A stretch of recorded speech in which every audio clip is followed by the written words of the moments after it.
একদম অগোছালো ঘর হলে আমি একদমই পড়তে বসতে পারি না। পড়ার জন্যে আমার ঘরটা মোটামুটি গোছানো দরকার হবে। মোটামুটি কেন, প্রায় গোছানো দরকার হবে এবং আমি আমার নিজের জিনিসপত্র ঘর-দোর গুছিয়ে রাখতে অত্যন্ত ভালোবাসি।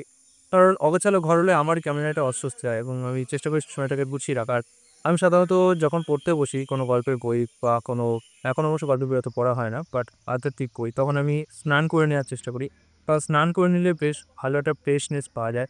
আমি চেষ্টা করি একটা ধূপকাঠি জ্বালানোর। সেই ধূপকাঠিটা আমি ভগবানকে দেখিয়ে নিই এবং তারপরে সেই ধূপকাঠিটা ঘরে যখন জ্বলে, তখন একটা আলাদা আবহ তৈরি হয় এবং আমার ঘরে আমার চারিদিক দিয়ে সুগন্ধ গন্ধ বেরোচ্ছে, পরিষ্কার পরিচ্ছন্ন মুডে আছি। সুন্দর একটা পরিবেশ তৈরি হয়েছে এবং শান্ত স্নিগ্ধ দিনের বেলায় আমি পড়তে বসেছি। তো এইখানে পড়লে একটা আলাদাই অনুভূতি লাগে। আলাদাই মানে কি বলবো?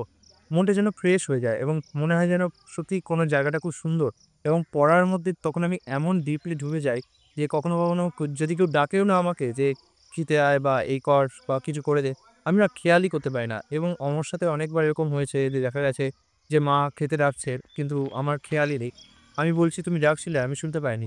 তো এটাকে বলা হচ্ছে কি বলবো?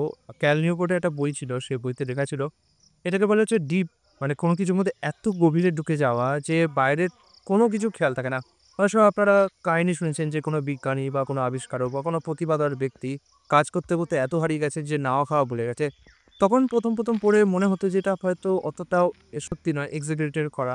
কিন্তু এখন মনে হয় যখন নিজে অনুভব করি যে হ্যাঁ, এরকম জিনিসটা হয়। কোনো জিনিসের মধ্যে যখন আমরা ডিপলি ঢুকে যাই, এনগেজ করে ফেলি, তখন মানে চারপাশের পরিবেশ পুরোপুরি হারিয়ে যায়। তো এইভাবে আমি আমার পড়ার অভ্যাস করি। তারপরে আলাদা কাজ আছে। আমি একদিন বলব যে আমি কিভাবে কাজ করি, কিভাবে সমস্ত কিছু সামলাই। তো আজকের জন্য জাস্ট এইটুকুই আপনাদের সাথে শেয়ার করলাম।